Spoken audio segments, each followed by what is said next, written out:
कैसे हो। तो आई होप कि आप लोग अच्छे होंगे, मस्त होंगे। तो आज हम टॉपिक शुरू करने वाले थे ब्लड के बारे में। हमारे शरीर में ब्लड कितना होता है, मेल की बॉडी में ब्लड कितना होता है, फीमेल की बॉडी में ब्लड कितना, ब्लड का पीएच मान क्या होता है, ब्लड का अध्ययन करना क्या कहलाता है।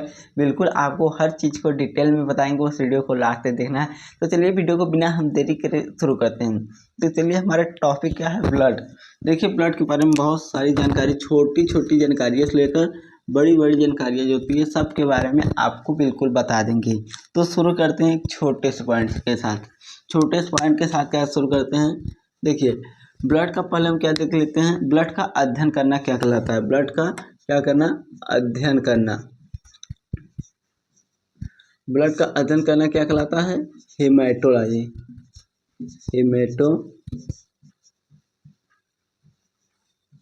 हेमेटोलॉजी ब्लड का अध्ययन करना क्या कहलाता है, हेमेटोलॉजी कहलाता है।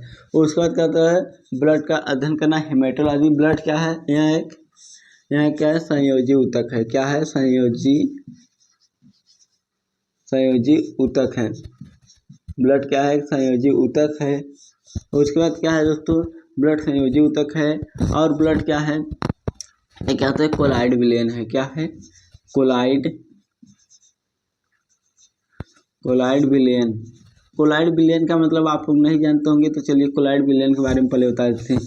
कोलाइड विलयन ये होता है जो कि क्या करते हैं, छानने पर पूरी तरह से ना छन पाए, उसे कोलाइड विलयन कहते हैं। जैसे मान लो मैंने दूध लिया, दूध को छान दिया तो उसमें क्या होता है, साढ़ी जो होता है जिसे मलाई बोलते हैं वो भाग बच जाएगा। तो क्या है, कोलाइड विलयन एक प्रकार का है। तो जो छानने पे पूरी तरह से ना छन पाए उसे कोलाइड विलयन कहते हैं, ये आप जान लीजिए। उसके बाद क्या संयोजी ऊतक है, मैंने बता दिया क्या कनेक्टिव टिश्यू है।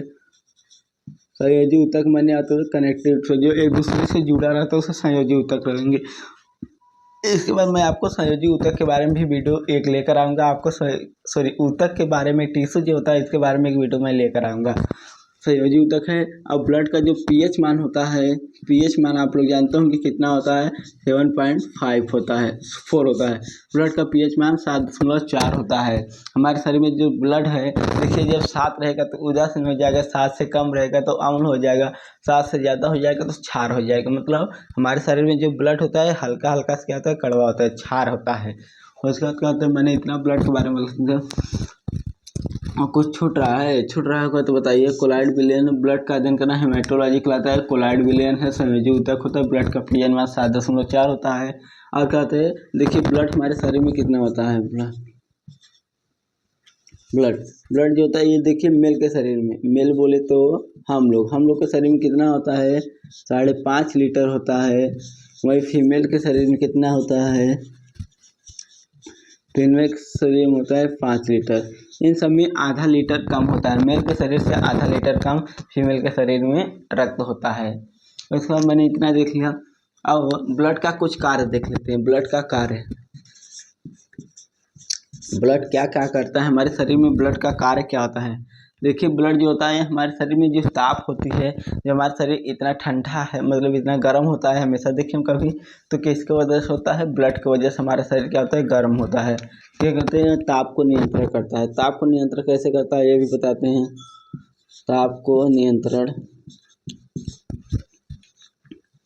हमारे शरीर में, आपको पता होगा ब्लड क्या होता है, 120 के प्रेशर से पूरे शरीर में जाता है, फिर 80 के प्रेशर से आता है। 120 के प्रेशर से पूरे शरीर में जाता है, फिर पूरे शरीर से 80 के प्रेशर से क्या होता है, हमारे हार्ट में रक्त आता है। देखिए हम अपने हाथों को रगड़ेंगे तो क्या हो जाएगा, गर्म होता जाएगा। तो इस प्रकार से जब हमारा रक्त पूरे शरीर में परिसंचरण करता है तो हमारा शरीर गर्म होता है। अगर ये परिसंचरण करना बंद कर दे तो क्या हो जाएगा, हमारा शरीर ठंडा हो जाएगा और हमारी मृत्यु भी हो सकती है। इसलिए जब कोई चीज़ लगातार चलती रहती है तो गर्म रहती है। अभी हाथ को बार बार रगड़ोगे तो कहीं पर तो गर्म आपको महसूस होने लगेगा, क्योंकि बार बार ये एक दूसरे से टकरा रहे हैं। उसी प्रकार से हमारा रक्त भी होता है, ताप को नियंत्रण करता है। और इसका दूसरा कार्य क्या होता है, यह क्या करते हैं, पोषक पदार्थों को ग्रहण करते हैं, मतलब हम लोग को पोषण देते हैं। कहते हैं पोषण प्रदान करता है। पोषण प्रदान आप लोग जानते होंगे कि जैसे हम कोई चीज़ खाते हैं तो क्या करता है, माइक्रोकांडिया जो होता है वह ऊर्जा के रूप में एटीपी को हमारे शरीर में ऊर्जा प्रदान करता है। और उसके बारे में भी अभी आपको बता देंगे। उसके बाद यहाँ क्या करता है, वायु का मतलब O2 का परिवहन, O2 का परिवहन, O2 का परिवहन करता है। इतना काम ये करता है। O2 का परिवहन भी कौन करता है, हमारा ब्लड ही करता है। हमारे शरीर में ऑक्सीजन को ले आने का काम कौन करता है, ब्लड करता है। इतना मैंने देख लिया, आपको बिल्कुल आसान भी बता दिया, इसमें कोई दिक्कत की बात नहीं है। देखिए हमने कहा ब्लड का अध्ययन करना, ब्लड की जांच करेंगे, उसके बारे में देखेंगे जानेंगे, तो उसे क्या कहेंगे, हेमेटोलॉजी कहेंगे। उसके बाद क्या करेंगे, ब्लड एक क्या कोलाइड विलयन है। कोलाइड विलयन जो छनने पे पूरी तरह से न छन पाए उसे कोलाइड विलयन कहते हैं। ब्लड एक संयोजी ऊतक से कनेक्टिव टिश्यू है। ब्लड एक दूसरे से हमेशा जुड़ा रहता है, ये भी आपको पता है। ब्लड का pH मान मैंने बता दिया 7.4 होता है। और कहते हैं ब्लड जो मेल के शरीर में होता है, मानव के शरीर में होता है ब्लड, ये कहते हैं 5.5 लीटर होता है। और औरत के शरीर में जो ब्लड होता है वो 5 लीटर होता है। ब्लड का कार्य क्या होता है, यह ताप को नियंत्रण करता है, पोषक पदार्थों को ग्रहण करता है और O2 का परिवहन करता है, मतलब ऑक्सीजन का परिवहन करता है। और उसके बाद चलिए इसको रिव्यू करके आगे देखते हैं। ब्लड के बारे में थोड़ा सा और भी आपको बताएंगे, बिल्कुल डिटेल में बताएंगे, कोई टॉपिक छूटेगा नहीं। चलिए इसको थोड़ा सा रिव्यू करते हैं तब तक।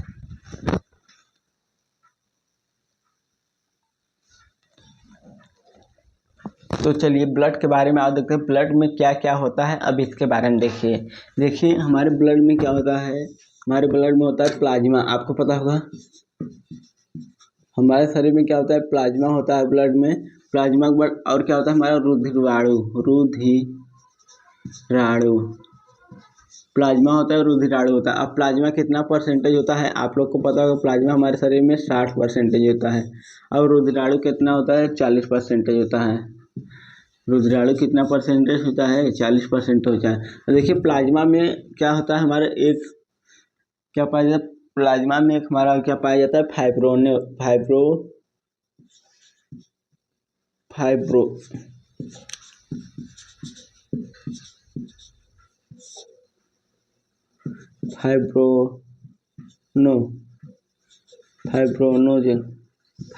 पाया जाता है। प्लाज्मा में पाया जाता है फाइब्रोजन।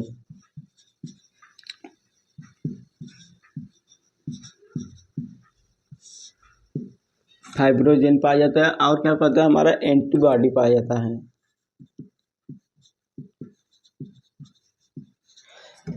प्लाज्मा में हमारा फाइब्रोजन पाया जाता है और एंटीबॉडी पाया जाता है। प्लाज्मा के अंदर एक फाइब्रोजन पाया जाता है और एंटीबॉडी पाया जाता है। आपको पता है लिक्विड के फॉर्म में होता है, हमेशा क्या होता है, तरल के फॉर्म में होता है प्लाज्मा जो कि होता है। और रुधिराणु में हमारा 3 चीज़ पाया जाता है। एक क्या होता है, हमारा RBC, एक होता है WBC, एक होता है हमारा प्लेटलेट्स।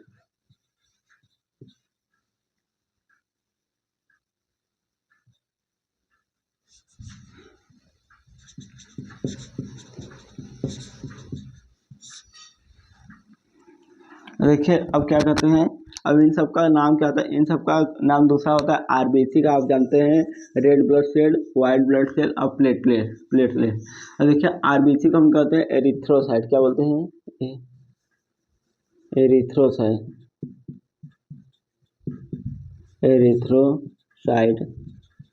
RBC को क्या बोलते हैं, एरिथ्रोसाइट। क्या बोलते हैं, एरिथ्रोसाइट। WBC क्या बोलते हैं, ल्यूकोसाइट। क्या बोलते हैं, ल्यूकोसाइट।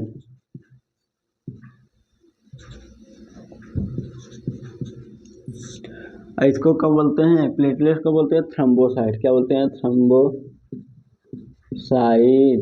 थ्रोम्बोसाइड।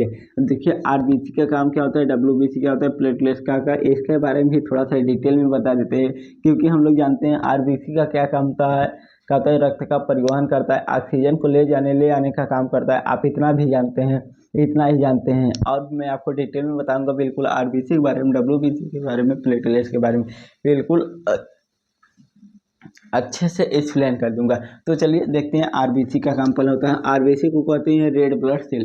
रेड मतलब रेड कलर का होता है, ब्लड होता है, सेल होता है। देखिए ये क्या होता है, यह गोला कलर का होता है, बीच में थोड़ा सा चिपटा होता है, रेड ब्लड सेल। पहले हम क्या कहते हैं, प्लाज्मा के बारे में देख लेते हैं। देखिए प्लाज्मा में जो होता है ये फाइब्रोनोजेन पाया जाता है। आप देखेंगे लिक्विड के जैसा रहता है, उसी में जब इसको क्या कहते हैं, कभी आप जब लैब में जाओगे ना तो क्या कहते हैं, जब लैब में जाओगे तो क्या कहते हैं, जब हम ब्लड लेकर आते हैं ना सैंपल लेकर आते हैं, इसको बोलते हैं सैंपल। तो उसे जो भी चेक करना होता है वो किससे होता है, प्लाज्मा से चेक होता है। जितने भी हमारे रोग होते हैं वो किससे चेक होते हैं, प्लाज्मा से। प्लाज्मा में देखिए, प्लाज्मा को जब रहता है मतलब ब्लड लेकर आते हैं तो उसमें क्या करते हैं, उसके सेंट्रीफ्यूज करते हैं, उसको घुमाते हैं। तो घुमाने के बाद क्या होता है, उसमें से प्लाज्मा अलग हो जाएगा। अब फाइब्रोजन नामक होता है जो कि नीचे इकट्ठा हो जाता है। फाइब्रोजन नीचे इकट्ठा हो जाता है। तो ये जो ऊपर जो बच जाता है, मान लो ये हमारा क्या हो जाएगा, ये हमारा एक प्रकार से क्या गया, नली वाला वो हो गया। तो इसमें देखिए हम क्या करते हैं, भर के ले आते हैं, क्या करते हैं इसमें भर के रक्त लेकर आते हैं। रक्त जब भर के ले आते हैं तो इसको क्या करते हैं, सेंट्रीफ्यूज मतलब मशीन में घुमाते हैं।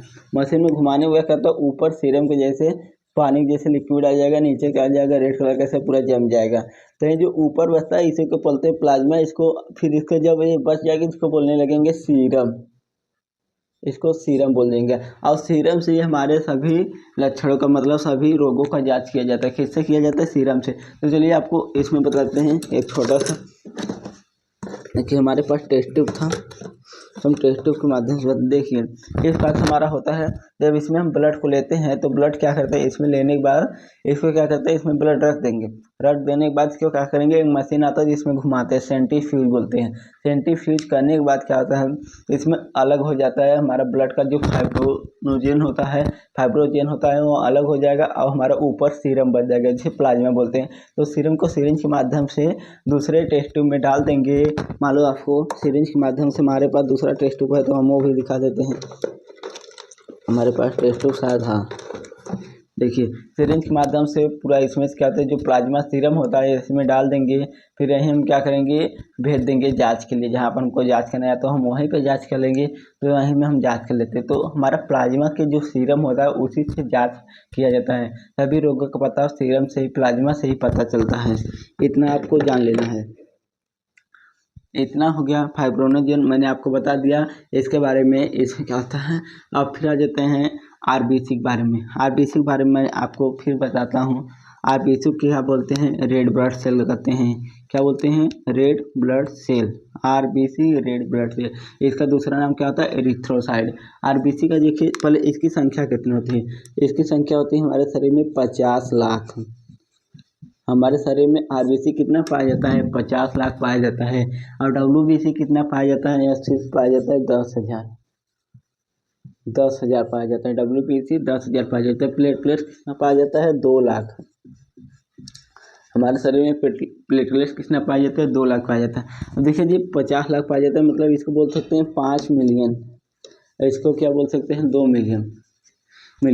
देखिए आरबीसी कितना पाया जाता है हमारे शरीर में, कितना, 50 लाख पाया जाता है। अब इसका जीवन काल जो होता है, जीवन काल भी देख लेते हैं। जीवन काल ये कितना दिन का होता है, 120 दिन। 120 दिन के बाद क्या होता है, आरबीसी ऑटोमेटिक मर जाता है, खत्म हो जाता है।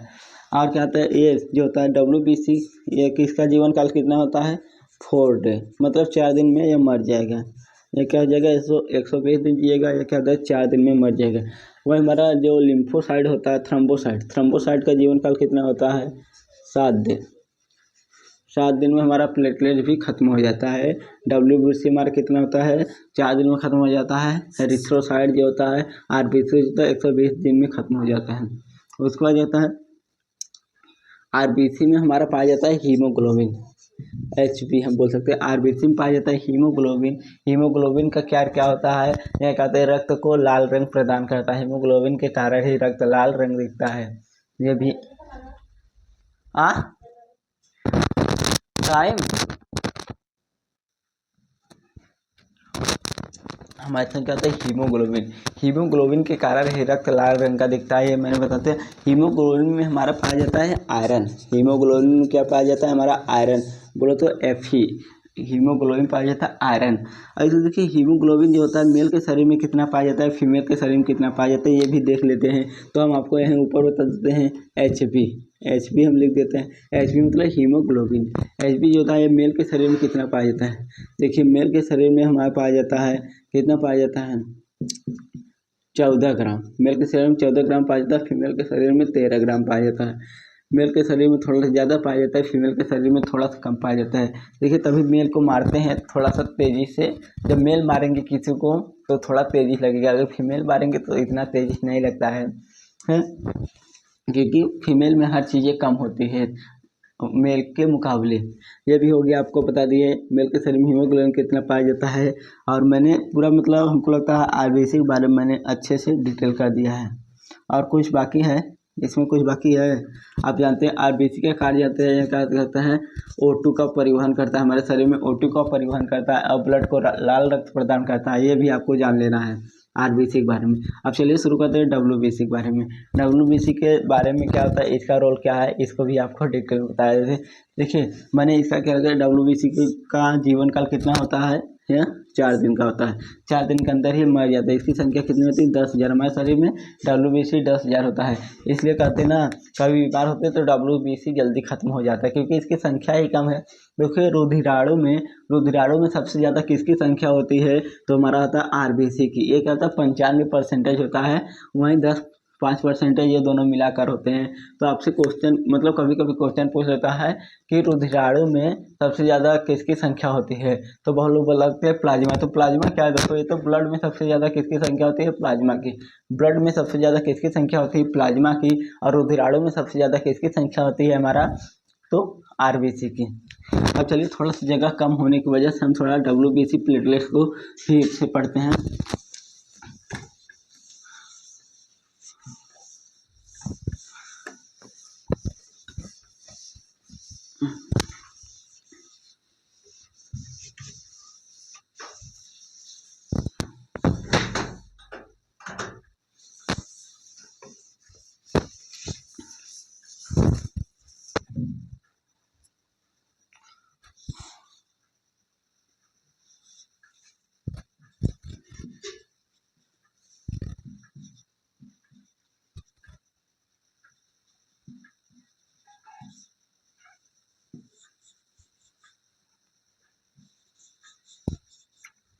चलिए तो डब्ल्यूबीसी के बारे में देखते हैं। देखिए डब्ल्यूबीसी को हमने क्या कहा था, हमने क्या बोला था, डब्ल्यूबीसी को हमने बोला था ल्यूकोसाइड। इसे क्या बोला था, ल्यूकोसाइड।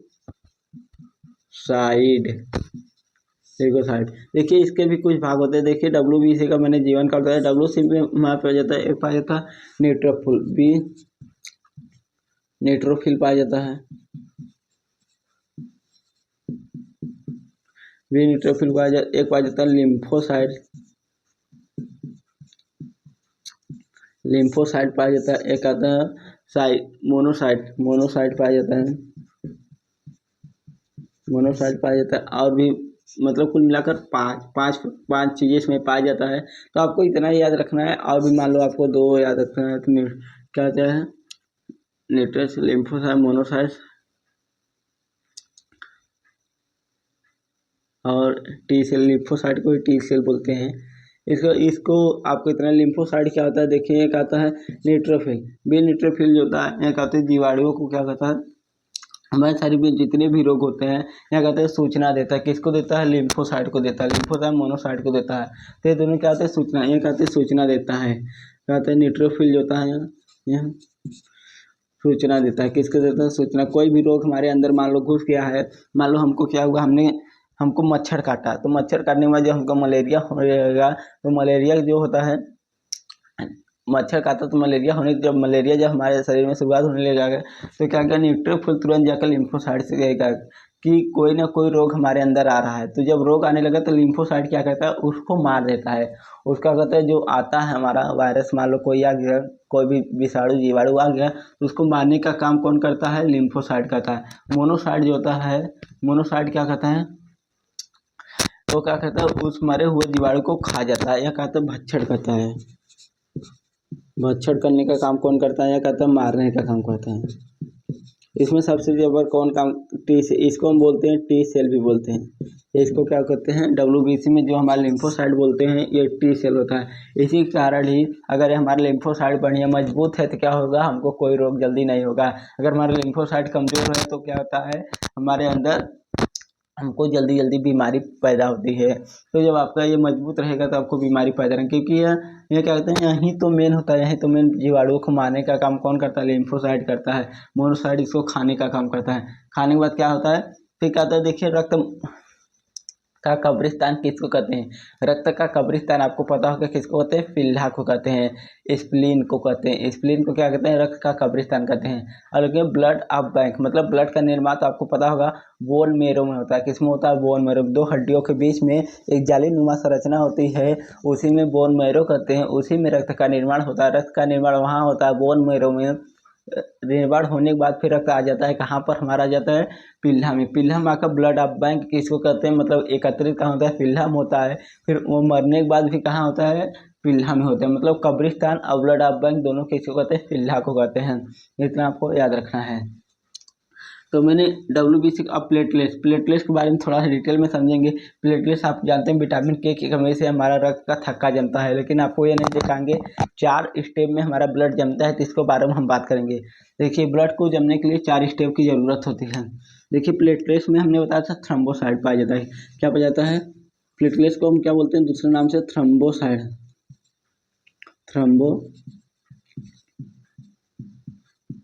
थ्रोम्बोसाइट बोलते हैं, थ्रोम्बोसाइट। अब देखिए प्लेटलेट में थ्रोम्बोसाइट पाया जाता है। थ्रोम्बोसाइट जो होता है जब वायु से क्रिया करता है, थ्रोम्बोसाइट जो होता है या प्लेटलेट्स ही है, प्लेटलेट्स का नाम ही थ्रोम्बोसाइट है। क्या बोलते हैं, थ्रोम्बोसाइट बोलते हैं। थ्रोम्बोसाइट यह कहते हैं हमारे प्लेटलेट्स का दूसरा नाम हो जाता है थ्रोम्बोसाइट, इसे प्लेटलेट्स थ्रोम्बोसाइट कहते हैं। देखिए जो हमारा थ्रोम्बोसाइट होता है ये कहते हैं जब वायु से क्रिया करता है, वायु मतलब जो भी हमारे वातावरण जितने भी थे तो कटने के बाद कहते हैं उससे क्रिया करने के बाद क्या कहता है, थ्रोम्बोप्लास्टिन बन जाता है। थ्रोम्बोप्लास्टिन का निर्माण करता है। और थ्रोम्बोप्लास्टिन जो होता है, थ्रोम्बोप्लास्टिन ये क्या कहता है, ये कैल्शियम से क्रिया करता है। कैल्शियम से क्रिया करने के बाद क्या कहता है, क्या कहता है, प्रोथ्रोम्बिन का निर्माण करता है। प्रोथ्रोम्बिन का निर्माण करता है। प्रोथ्रोम्बिन क्या कहते हैं, जब निर्माण क्या होता है तो क्या होता है, एक्टिव नहीं रहता है, एक्टिव नहीं रहता है। तो जब एक्टिव होता है तो इसका क्या नाम हो जाता है, एक्टिव होने के बाद इसका नाम पड़ जाता है थ्रोम्बिन। अब थ्रोम्बिन क्या करता है, देखिए 2 स्टेप हो गया, स्टेप नंबर 1, स्टेप नंबर 2। अब थ्रोम्बिन जो होता है क्या करता है, फाइब्रिन से क्रिया करता है। थ्रोम्बिन जो होता है फाइब्रिन से क्रिया करता है। किसके क्रिया करेगा, फाइब्रिन से जब क्रिया करेगा, तो फाइब्रोनोजेन का निर्माण करता है। फाइब्रोजेन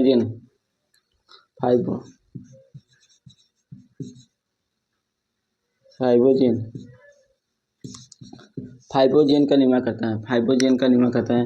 देखिए हमने किसका निर्माण हो गया, फाइब्रोजेन का निर्माण हो गया। देखिए हमने क्या किया था, थ्रोम्बोसाइट जो कि प्लेटलेट्स का नाम होता है थ्रोम्बोसाइट क्या होता है, ऑक्सीजन से क्रिया करने के बाद वो थ्रोम्बोप्लास्टिन का निर्माण करता है। ऑक्सीजन से क्रिया करने के बाद थ्रोम्बोप्लास्टिन का निर्माण करता है। थ्रोम्बोप्लास्टिन जो होता है यह क्या करता है, जब इसका निर्माण होता है एक्टिव पूरी तरह से नहीं रहता, एक्टिव होने के बाद इसका नाम पड़ जाता है, क्या पड़ जाता है, इसका नाम क्या पड़ जाता है, थ्रोम्बिन पड़ जाता है। थ्रोम्बिन बाद कहता है प्रोथ्रोम्बिन से क्रिया करके कहते हैं, सॉरी ये क्या समझते हैं, थ्रोम्बोसाइट जो होता है, थ्रोम्बोसाइट वायु से क्रिया करने के बाद प्रोथ्रोम्बिन का निर्माण होता है। प्रोथ्रोम्बिन हो जाएगा। प्रोथ्रोम्बिन जो होता है कैल्शियम से क्रिया करता है। कैल्शियम बोले तो कैल्शियम से क्रिया करने के बाद क्या कहते हैं, प्रोथ्रोम्बिन का निर्माण करता है। प्रोथ्रोम्बिन जो होता है एक्टिव नहीं रहता है, एक्टिव होने के बाद थ्रोम्बिन हो जाता है। थ्रोम्बिन क्या होता है, थ्रोम्बिन जो होता है यह फाइब्रिन से क्रिया करके फाइब्रोनोजेन का निर्माण करता है। अब फाइब्रोनोजेन जो हो गया है यह जालीनुमा संरचना होती है। कैसे होती है, जालीनुमा संरचना होती है। ये कैसी संरचना होती है, फाइब्रोनोजेन कैसे होती है, जालीनुमा संरचना होती है। जालीनुमा से होते हैं रुधिराणु क्या करते हैं, इसी में आकर बच जाते हैं। जब रुधिराणु इसमें आकर बच जाएंगे तो क्या हो जाएगा, एक क्या हो जाएगा, सभी जैसे मान लो कोई छन्नी है, मान लो क्या होगा, ये छन्ना है, जब इसे कोई चीज़ छानेंगे तो सभी चीज़ इसी पर आकर बैठ जाएंगे। तो मान लो हमारा हाथ कटा है तो क्या कहते हैं, हाथ कटने के बाद क्या करता है, तो इसमें क्या निकलता है, प्लेटलेट जो होता है, प्लेटलेट क्या करता है, वायु से क्रिया करता है, मतलब थ्रोम्बिन थाइब्रो थ्रोम्बोसाइट होता है वायु से क्रिया करने के बाद, किसका निर्माण करेगा? थ्रोम्बोप्लास्टिन जो होता है कैल्शियम से क्रिया करेगा। ये सब हमारे शरीर में कैल्शियम हमारे शरीर में पाया जाता है। तो जब कैल्शियम से क्रिया करेगा, कैल्शियम से क्रिया करने के बाद क्या कहते हैं? प्रोथ्रोम्बिन का निर्माण करेगा। प्रोथ्रोम्बिन का निर्माण करने के बाद क्या होता है? थ्रोम्बिन पूरी तरह से एक्टिव नहीं रहेगा। फिर जब ये एक्टिव होगा तो इसको थ्रोम्बिन बोलेंगे। थ्रोम्बिन क्या होता है? फिर थ्रोम्बिन फाइब्रिन से क्रिया करता है। फाइब्रिन से फाइब्रोनोजेन बन जाता है। फाइब्रोनोजेन जालीनुमा संरचना होती है जो कि रक्त को बाहर नहीं निकलने देती। फिर इसी पर आकर सभी रक्त और रुधिराणु, WBC रुधिराणु आप जानते हो, RBC WBC प्लेटलेट तीनों आकर उसी पर जम जाते हैं। जम जाने के बाद क्या होता है? एक परत का निर्माण हो जाती है जो कि कुछ दिनों बाद सूख जाती है, जो हम उसको छोड़ा देते हैं, जिसको हम बोलते हैं पपड़ी। तो इस प्रकार से हमारा रक्त जमता है। तो आपको यह बस पता था विटामिन के की कमी से रक्त का थक्का जमता नहीं। इतने स्टेप के बाद क्या होता है? रक्त जमता है। ये आपको याद रखना है। देखिए अब इसके बारे में मैंने बता दिया। देखिए इसमें क्या होता है? इसमें कितने कितने चीज़ों की ज़रूरत पड़ी है, इसको भी देख लेते हैं थोड़ा सा। ऐसे ही देख ले। देखिए इसमें क्या होता है? इसमें धातु कौन सा है? इसमें धातु कौन सा लगा है? हमारा कैल्शियम धातु लगा है। और इसके बाद क्या आता है? इसमें प्रोटीन कौन सा है? तो प्रोटीन आप बताएंगे कौन कौन सा है? इसमें कहते हैं दो प्रोटीन है ना, फाइब्रोनोजेन होता है, एक कहते हैं प्रोथ्रोम्बिन। फाइब्रोजन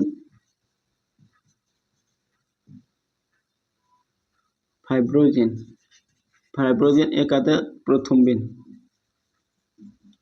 ये दोनों क्या है? प्रोटीन है। और भी क्या होता है? इसमें क्या होता है? विटामिन कौन सा है? विटामिन आप लोग जानते होंगे। विटामिन तो आप लोग तुरंत बता देंगे, विटामिन के की कमी से विटामिन के। और इसमें क्या आता है? एक हमारा आता है रुधिराणु। और कौन सा हमारा ब्लड का होता है? हमारा रक्त कौन सा होता है? रुधिराणु होता है। रुधिराणु में आप जानते हैं WBC RBC प्लेटलेट तीनों आते हैं रुधिराणु में, ये आपको रखना है। तो हमने आपको क्या बताया? हमने ब्लड के बारे में बता दिया, ब्लड का pH मान बता दिया था, और ब्लड के बारे में कर रहे हैं RBC WBC प्लेटलेट्स के बारे में, और प्लाज्मा के बारे में भी बता दिया है। उसके बाद मैंने क्या बताया? WBC का कार्य बताया, प्लेटलेट्स का कार्य बताया, प्लेटलेट्स का बिल्कुल डिटेल में बता दिया। अब आप ये मत करना फिर आपसे पूछेंगे किस धातु के कारण क्या आता है रक्त का थक्का जमता है, तो हमारा WBC किसका? कैल्शियम जो हमारे शरीर में जो होता है ये भी क्या करता है? थक्का जमाने का में काम करता है। देखिए थोड़ा सा एक मजे वाली आपको बात बताते हैं, थोड़ा सा इसी में बताते हैं, इंटरेस्टेड टॉपिक है ये भी, थोड़ा सा इसी में हम इसी में बताते हैं। इसको थोड़ा सीरियस करने के बाद बताते हैं क्योंकि जगह रहेंगे। देखिए कभी आपने ये सोचा कि हमारे शरीर के अंदर ही क्यों नहीं ब्लड जम जाता है? क्योंकि हमारे शरीर के अंदर भी तो ब्लड जम सकता है। क्या कारण है कि सिर्फ बाहर ही जमता है? क्योंकि बाहर, तो देखिए हमारे शरीर में एक हिपेरिन नामक सेल पाया जाता है। हिपेरिन यह क्या करता है? इसका कार्य देखिए, यह क्या करता है? ये इन सब चीज़ों से हमेशा दुश्मनी करता है। मतलब ये जब इसके साथ तुरंत मिलेगा तो रक्त का क्या हो जाएगा? थक्का तुरंत जम जाएगा। ये सब रक्त का थक्का जमाने का काम करते हैं, या रक्त को थक्का जमाने से रोकने का काम करता है। तो यह हमेशा थक्का जमाने, ये जब तक रहेगा तब तक ये थक्का नहीं जम पाएगा। देखिए इसका एक खास बात है, ये क्या होता है? जैसे ही ऑक्सीजन पाएगा, मतलब जैसे ही वायु पाएगा ऐसे इसकी मृत्यु हो जाती है। वायु पाने के बाद इसकी मृत्यु हो जाती है। देखिए तभी हिपेरिन है, वायु जैसे पाएगी पूरे शरीर में घूमती रहती है, जैसी वायु पाएगी इसकी मृत्यु हो जाएगी, और तुरंत ये कहते रक्त क्या हो जाएगा? हमारा थक्का जमाने काम शुरू कर देगा। तो इसका एक कारण है। तभी देखिए डॉक्टर क्या करते हैं? जब ब्लड लगाते हैं, इंजेक्शन जब लगाते हैं तो क्या करते हैं? तो थोड़ा सा इंजेक्शन लेकर हम बता देते हैं आप लोग को, क्योंकि हमारे पास जब हर चीज़ की सुविधा है तो आपको थोड़ा हो जाता है। देखिए जब डॉक्टर लोग इंजेक्शन पाते हैं तो क्या करते हैं? इंजेक्शन में क्या करते हैं? हमारा जो भर लेते हैं, सॉरी सिरिंज, इसको सिरिंज बोलते हैं। तो इसमें जब भर लेते हैं तो क्या करते हैं? देखते हो तो ऐसे क्या करते हैं? पूरी तरह से एयर निकाल देते हैं। एयर निकाल कर तब लगाते हैं, क्योंकि उनको पता होता है कि हम एयर के साथ लगा देंगे तो हमारा हिपेरिन खत्म हो जाएगा। अगर हिपेरिन मर गया तो क्या हो जाएगा? उसी पर हमारा रक्त क्या होता है? उतना कड़ा हो जाता है। तभी देखते हो ना, कभी जब एयर जब रहता है ना तो लगा देते हैं तो फूल जाते हैं इतना, तो बोलते हैं डॉक्टर साहब हमारा ये क्या हो गया? फूल गया है, दर्द कर रहा है। तो डॉक्टर साहब बोलते हैं कि उसके करिए गर्म पानी करके धुलिए। तो ये सब कारण होता है जो कि डॉक्टर लोग जानते हैं, पर आपको नहीं पता है तो आप भी जान लीजिए। इसीलिए इसमें जब भी देखते हैं एयर के साथ, एयर को निकाल कर तभी क्या कहते हैं सिरिंज लगाया जाता है, इंजेक्शन लगाया जाता है, ये आपको याद रखना है। हेपेरिन मैंने इसके बारे में बता दिया। अब चलिए थोड़ा सा ब्लड के बारे में और भी जान देते हैं, ब्लड ग्रुप के बारे में बात कर लेते हैं। देखिए मैंने आपको बता दिया था पूरा ब्लड के बारे में, आज डिटेल में बता देंगे, वीडियो थोड़ा लंबा होगी पर आपको बिल्कुल डिटेल बता देंगे।